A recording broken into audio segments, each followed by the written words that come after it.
Ijambo gutsindishirizwa tugenekereje no mu kinyarwanda gisanzwe biva ku nshinga yo gutsinda.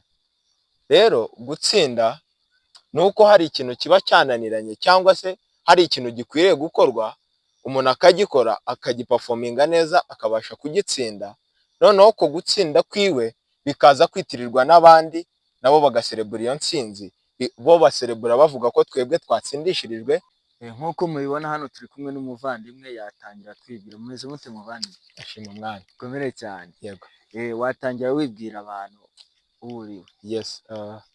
Amazina yanjye niswe n'ababyeyi, nitwa Ruben Hakizimana.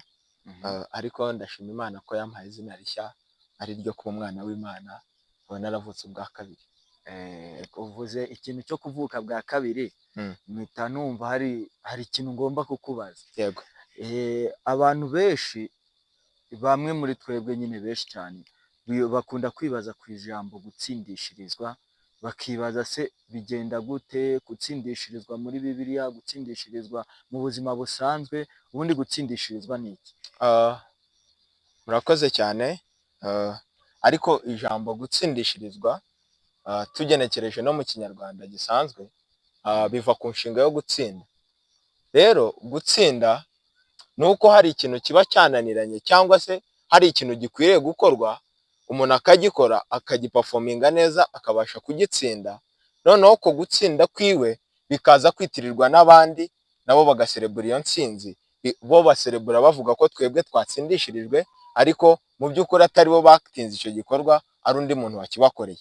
Rero dushingiye uko ijambo ry'Imana ribivuga, cyane cyane niyo usomye urwandiko Pawulo yandikiye Abaromani igice cya 5 umurongo wawo wa mbere, ugerageza gusobanura muri makeya.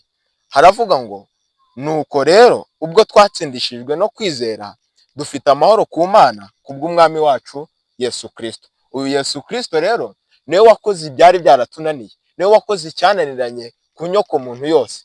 Nk'uko rero twavutse dutsinzwe kuva ku kuvuka kwacu, nk'uko icyo twari dukwiriye gukora cyatunaniye, tukarebera even no mategeko Imana yaduhaye yose uko tuzi, nari ari 10 ari common twese dusanzwe tuzi, cyangwa se ukareba ari generali yose 623, twese yaratunaniye muri make imbere y'urubanza rw'Imana.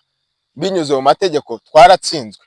Uko gutsindwa rero bituma n'imibereho y'ubuzima bwacu tubayeho rwose tutabasha gukiranukira Imana nk'uko Imana ibishaka ngo tuba abatsinzi imbere yayo. Ariko uyu Yesu Kristo wadushyikirije amahoro duhagazemo, nuko ari we wabashije gukora icyatunaniye, abasha gukurikiza amategeko yose 100%, abasha gukora icy'isi yananiwe cyangwa se abantu twese twananiwe. Ibyo ngibyo rero amaze gutsinda ibyo ngibyo, abasha no gutsinda icyaha cyatunaniye. Ibyo amaze kubitsinda, abasha kubitsinda ku buryo imbere y'urubanza rw'Imana twebwe turi abatsinzi cyangwa se twebwe twatsinzwe, ariko Kristo we ni umutsinzi. Arangije afata intsinzi yiwe ntiyayigumana, arayiduhereza, natwe twitwa abatsinzi dushingiye ku kumwizera byonyine. Kristo rero niwe wafashe intsinzi imwe ayihereza abari mu isi bose kugira ngo nabo babarweho gutsinda.